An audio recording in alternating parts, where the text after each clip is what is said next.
Hey everybody. Well, time to do some catching up. So, I am going to continue where I left off with sharing with you the movies in my movie collection. Hopefully, I don't repeat anything. I was too lazy to go back to see where I left off. But let's get started with the comedies in my collection. So first off, we have A League of Their Own. This is one of my favorite films in general. I love this. This is the 20th anniversary collector's edition. It is a fabulous edition, by the way. If you are a fan of this film, I highly recommend that you get this. Wonderful documentaries about the real women of the women's league baseball teams. And yes, this is based on fact and based on true stories, meaning it's based on the women's baseball league that came to fruition during World War II.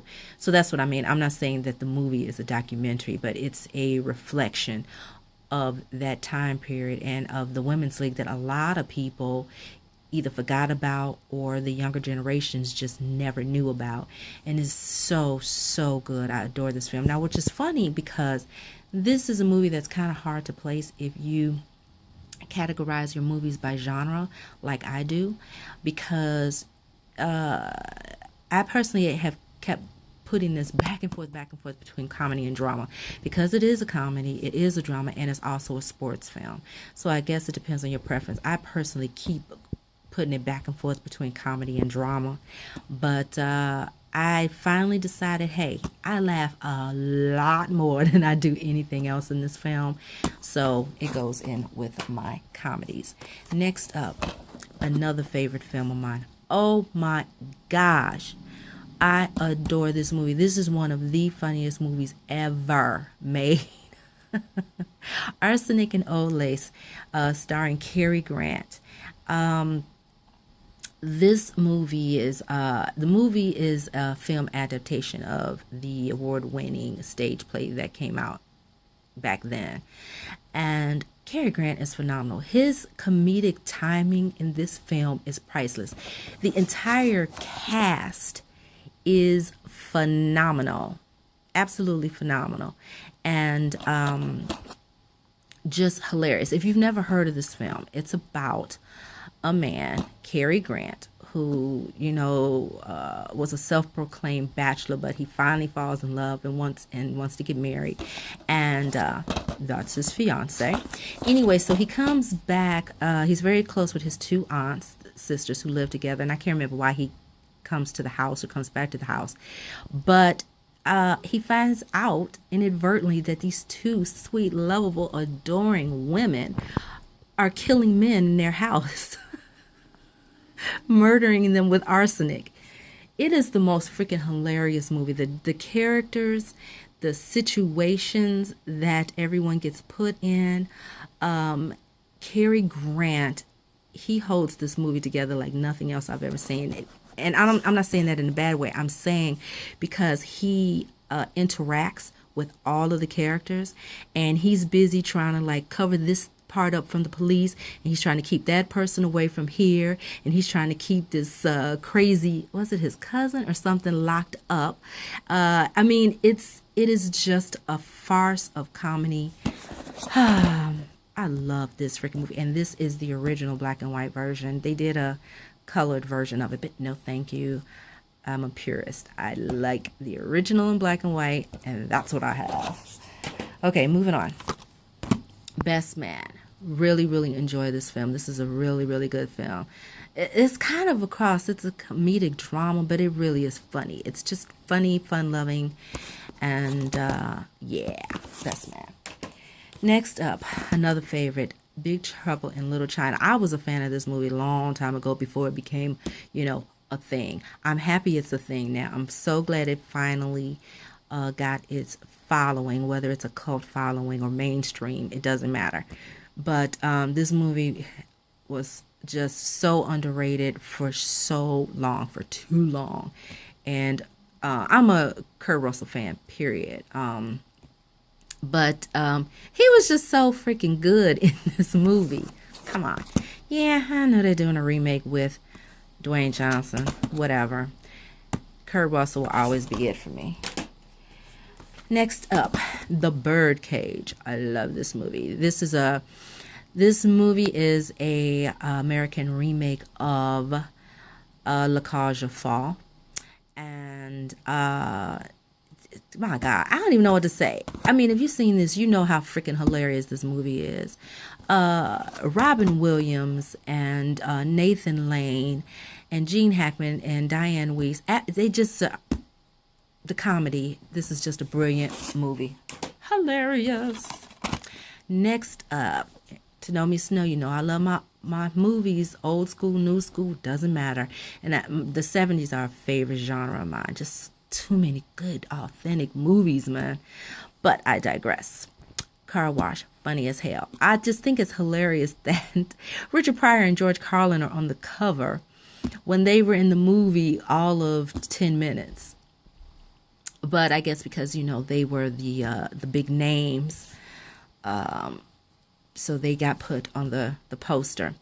This is a funny movie. And all I can say,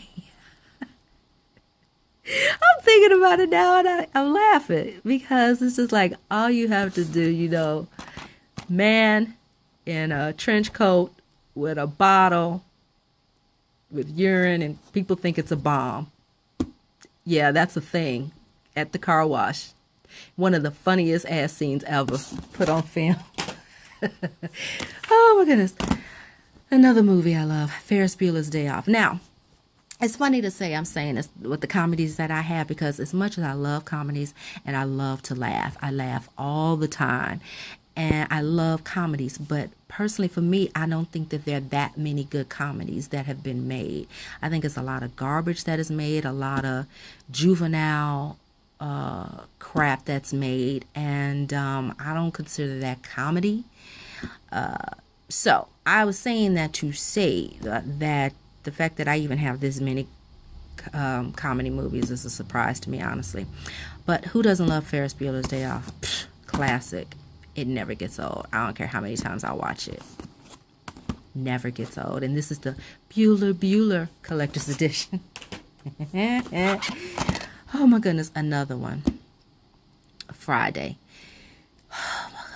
Now the funny thing is, I'm not into like hood movies, hood movies. I've never really been into that kind of subgenre of movies, even though there are a handful of them that I have enjoyed.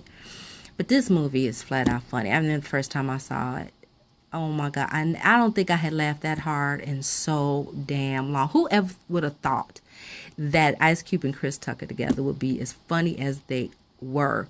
And Chris Tucker was definitely in his prime, Damn, how you get fired on your day off?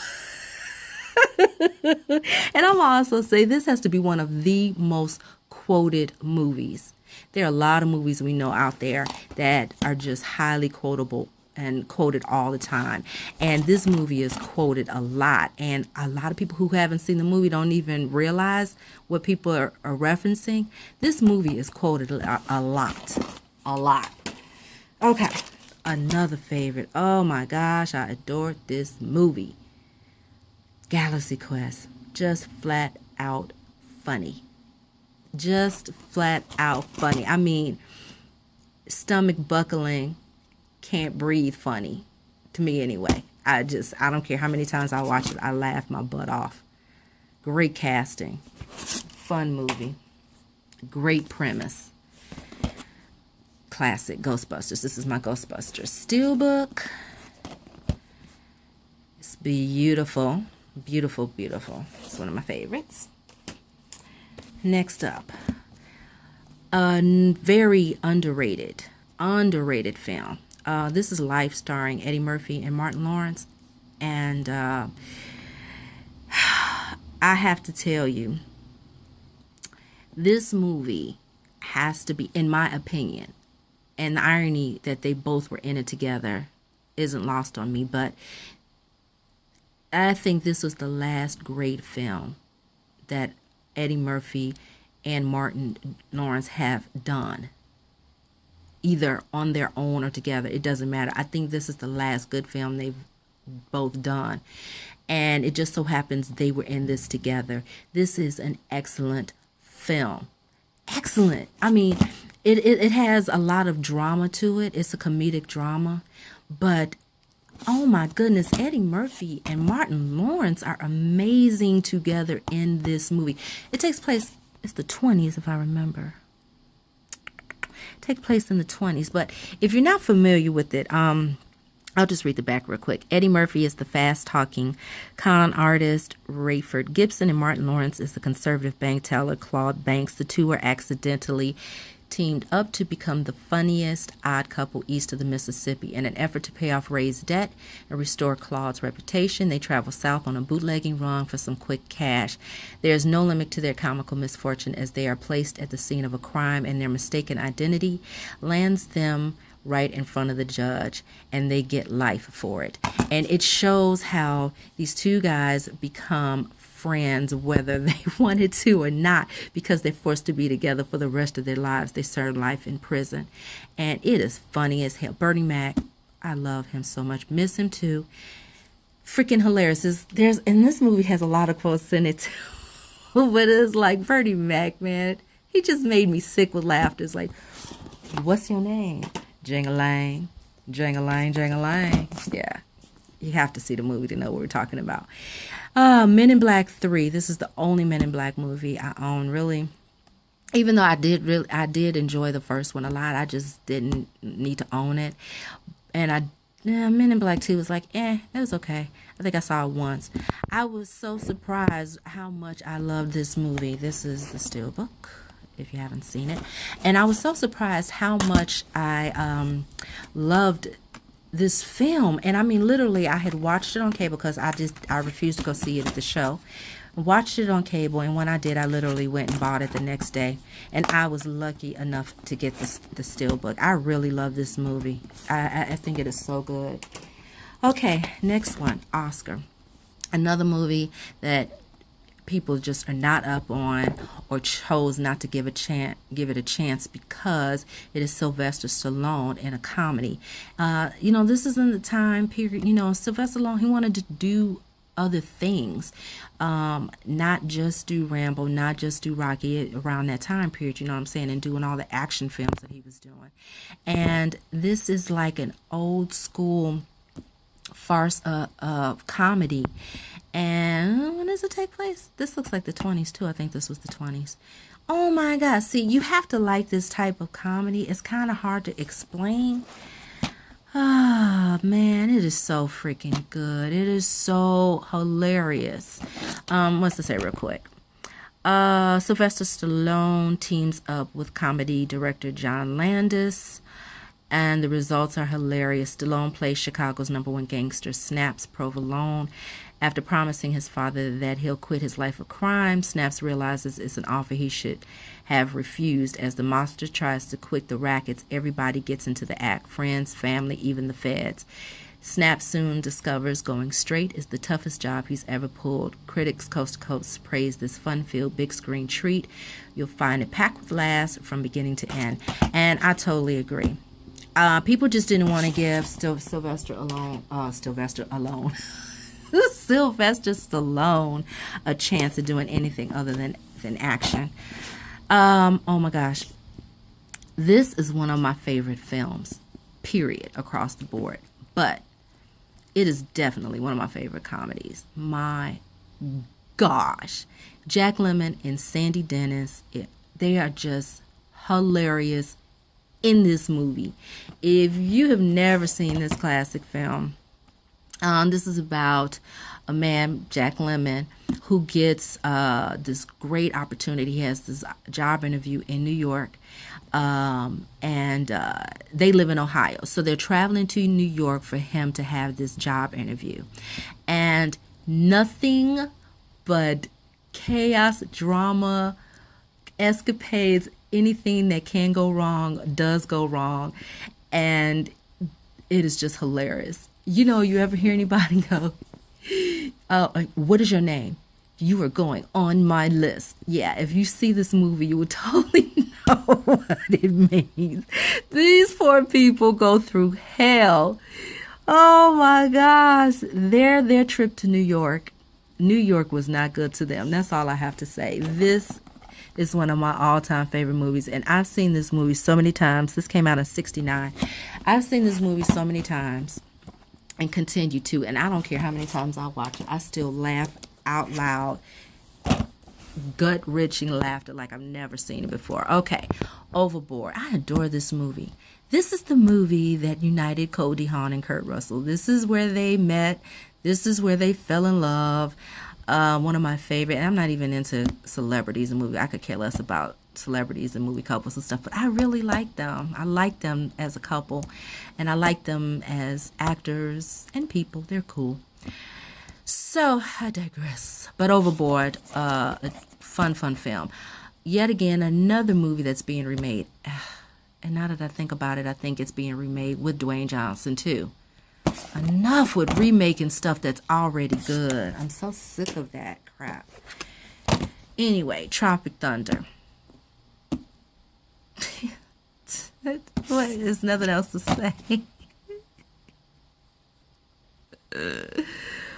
Oh man, a lot of great quotes from this movie too. A lot of great quotes. This is the two disc director's cut. And I have to tell you, it's funny what Jack Black. I have to say, Jack Black got on my nerves in this movie. He's the weak link for me regarding this film. He really got on my nerves in this movie.